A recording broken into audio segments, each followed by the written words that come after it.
last one. Ah. I don't know It's if no I can longer on. continue. I'm not looking forward to the next two.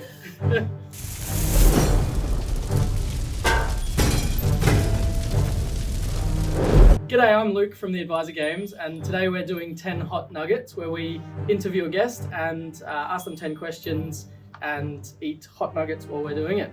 So, Annabel, are you ready? Yes, I think so. We'll get into Let's the first start. one, eh?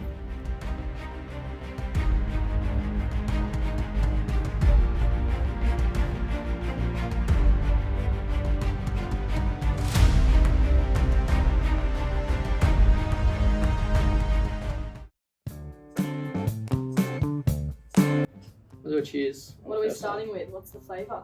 The flavour is buffalo hot sauce. This one shouldn't be too bad. Delicious. Oh, sorry, I put the lid on.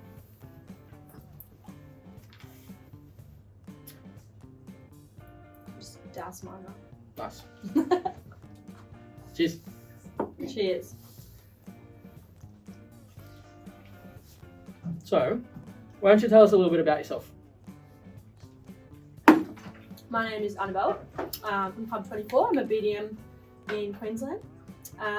Grew up originally in Adelaide and I moved to Brisbane when I was 13 years old, and I have been in the industry since I was 18, so a solid 9 years this year.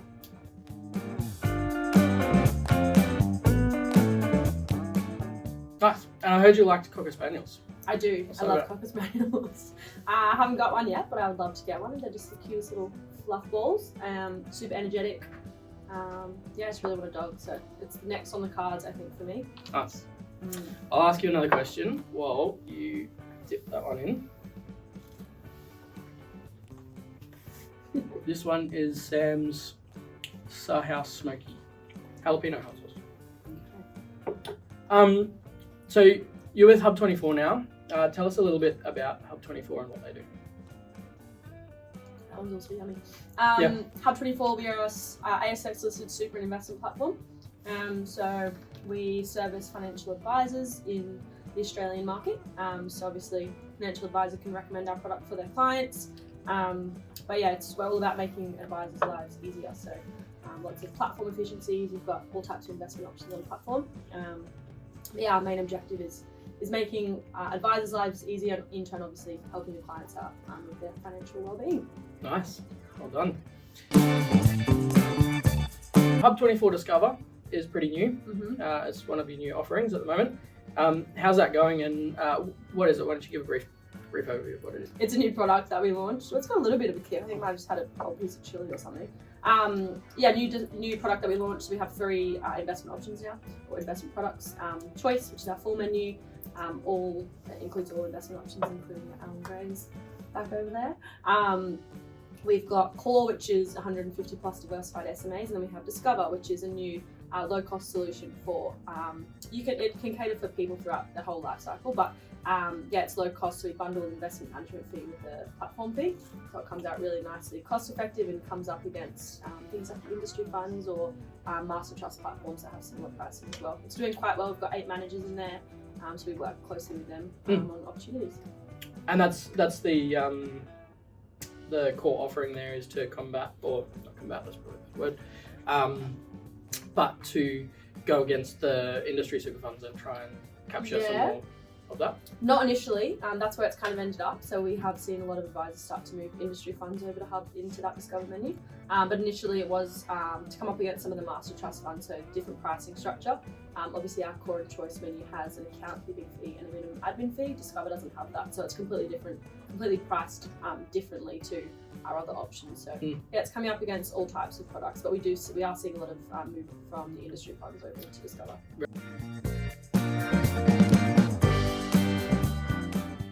I'm an advisor, I'm scared. and I use a different platform. What's the Hey, you use a little what's bit the of Hub, I've gateway? seen it. What's the gateway drug into Hub? What's the thing that gets advisors hooked on Hub? Depends on the practice or the advisor, I reckon. There's not like a one kind of shoe fits all solution on Hub. Depends on what you're doing. So, yeah, I mean, there's a bunch of stuff. Obviously, we're built around managed portfolio functionality, so we're best in market for that. Service obviously is a huge thing for us. We our best in market for service as well, but we really differentiate by we've got like 5 BDMs in Queensland and TRMs and client execs. We've got a phone line, we've got a chat line, chat box. So yeah, there's a bunch of things, but obviously we go into an office and chat to them around what they want and what they need, and then we try and find a solution based on that. So we don't go in and say, here's Hub, this is why we're the best. Like it's got to fit into the practice. But there's a bunch of like small little differentiators around like dividend reinvestment and things like that, which we differentiate. If you're in a practice that uses those things, but we can't just go in and say that if they're not actually using them. So there's a bunch of present functionality, which is an online review functionality we've got. So it really depends on the practice. What about the managed accounts that you're talking about, or the managed portfolios? How does that compare to other platforms out there? Yeah, you can get really in deep with that functionality, but we've got full tax optimization within managed portfolios on Hub. So that's both on an account level and then inside a portfolio. So there's netting off capabilities, full CGT optimization, and then we've got cool things like PPI, which is progressive portfolio implementation. So it's something that the managers use in the back end, but you can if you're trying to get out of an asset rather than just selling everyone out of it and replacing it with something else, you can actually stop buys into one asset and then replace that with a new buy for all new clients. So cool things like that, which they obviously get really deep into the functionality, but really useful for the managers behind the scenes. Yep. I think So, Annabel, what makes you the best BDM out there, out of all the platforms? Oh, look, I wouldn't say I'm the best BDM, but I have great relationships with all my advisors. It's about as far as I'll go with that one, I think. Have you ever considered being an advisor?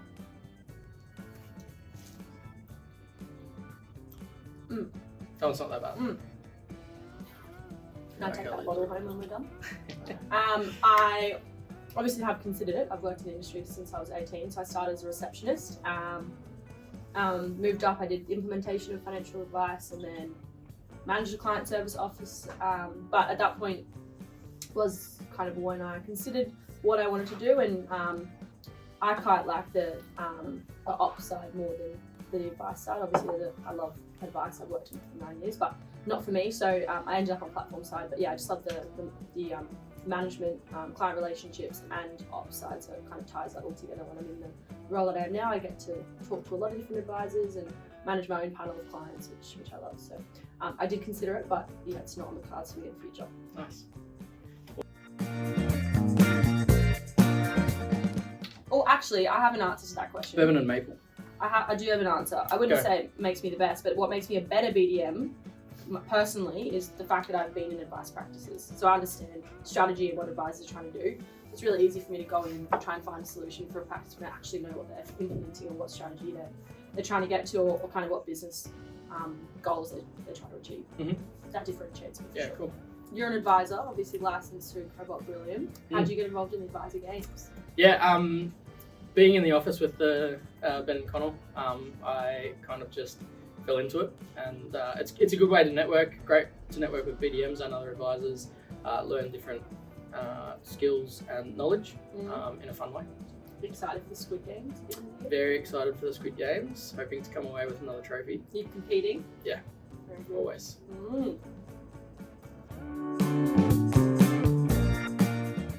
What's an ideal client for you? What kind of clients are you looking for in your business? Ideal client for me would be farmers and business owners. Oh yeah, why? I like the complexity. It's a bit more out of the box that you have to think in terms of strategies and that sort of stuff. You ready? Yeah. Cheers. Cheers. I'm actually scared now. This one.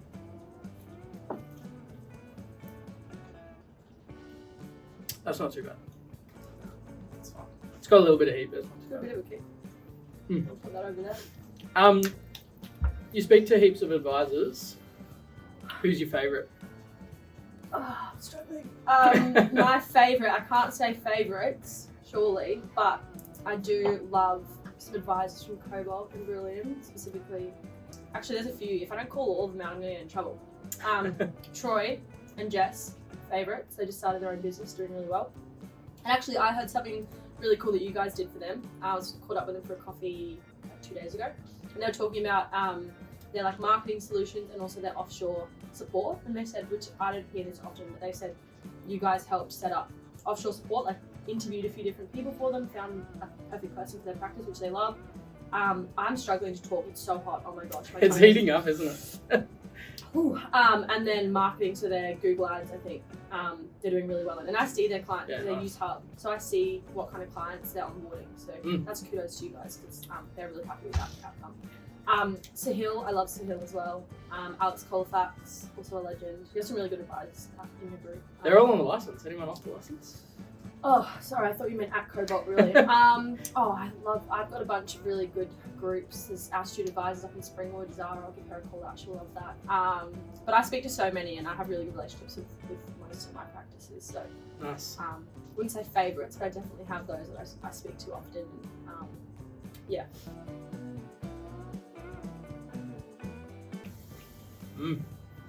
Really delicious. Let's go kick to it. Yum.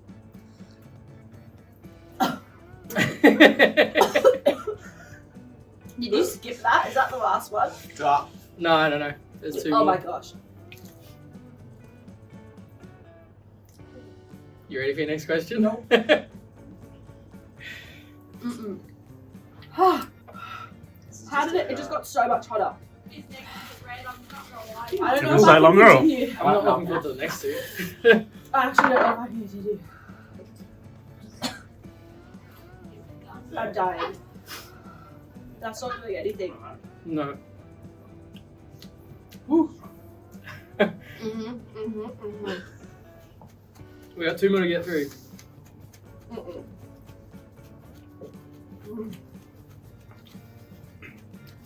Were you always a Brisbane girl? Queenslander?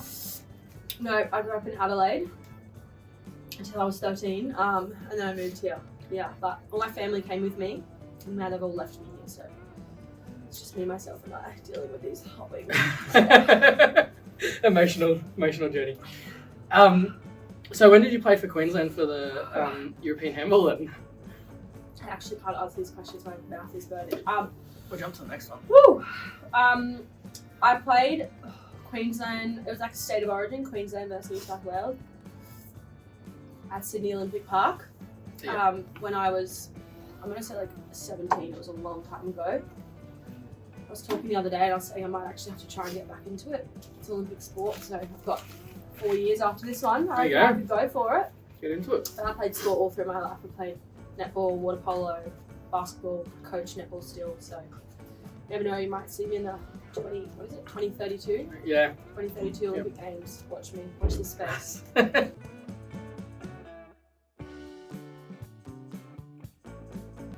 Jump into the next one. I don't know if I can. The next one's not as bad. It tastes a little bit metallic-y, but it's nowhere near as bad.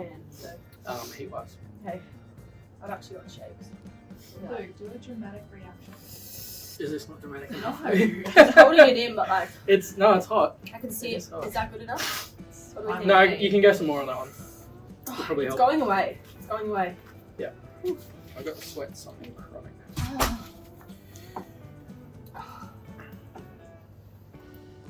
I don't know. I'm like, do you hallucinate on hot sauce? I feel like that's happening to me.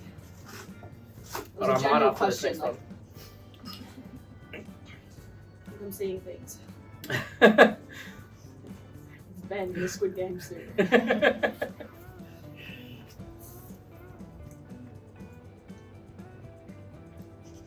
You ate the bit without the sauce on it. No, I dipped it in. Oh, that tastes horrific. Oh, yeah, it's just metallic. It's not. It's still spicy. It's not really. Probably do that. Must be done. So, what would you say to lovers of industry funds? Oh, it's definitely a place for them in the industry. I wouldn't say they don't use them, because I definitely think new starters in the workforce, they start. Sorry, I'm really starting to talk.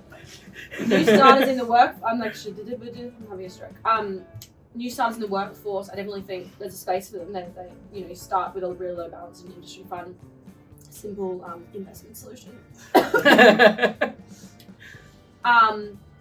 But obviously, there's other products in the market now. Discover, I think, as I said, there's that you kind of move funds over into Discover and have that cost effectiveness still. Plus, you get a little bit more discretion on the investment options, and obviously, I think it's a bit easier on platforms to kind of see underlying performance and underlying constituents of what you're actually investing in. So I wouldn't say they're don't use them. I definitely think there's a place in it for them, but I think there's a place for them for a specific segment of clients rather than across the board. They have a lot of market share at the moment in those funds, and so there's definitely, I think we'll see a shift over the next few years. Yeah, right. A shift to those lower fee platform products. Yeah, I think platforms are just easier for advisors. The service and what you can actually do on a platform versus what you can do on an industry fund. They've got they've amped up their game. They've got logins for advisors and things now, but it's definitely a different solution. I think platforms are much easier for advisors to run their client base off. My tongue feels like it's twice the size. Mine's kind of numb, so I think I might be right for this last one. Let's go then.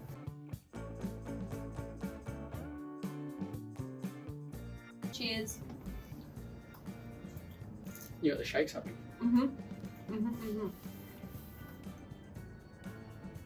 That one's kind of sweet. I reckon you swapped it. Yeah, the bomb's definitely the one that hits the hardest. It's definitely got a kick as well. But the bomb is the hottest for sure. So, final question: if you weren't on BDM, if you weren't in the finance industry, what would you be? This is so random, but I'd be a school teacher. Why's that?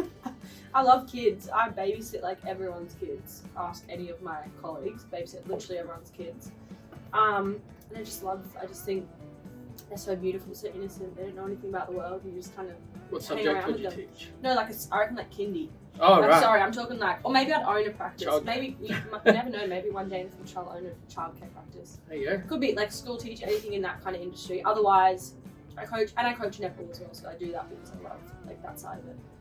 Otherwise, I would be traveling the world and living in backpackers and doing all sorts of things. I haven't traveled much, so I love that. I went to Bali just gone. I've been to Europe last year, so I've got the travel bug. So if I wasn't working, or if you see me disappear for 6 months, that's what I'm doing. There you go. Yeah. How have you found the hot wings? I'm dying, clearly. Yeah, the bomb was definitely the hottest one.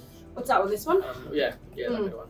Yeah, that's a no-go for me. And that one had a little bit of a kick to it too. I think I ate a whole piece of chili there. But no, thanks for having me in. It's been awesome. Thanks, Annabel. Love the Advisor Games. Big fan. Everyone come to Squid Games at the end of the year. It's gonna be the best event of the year. I'll be there. But yeah, look forward to seeing you there. Thanks for watching, everyone. Thanks, guys. Bye.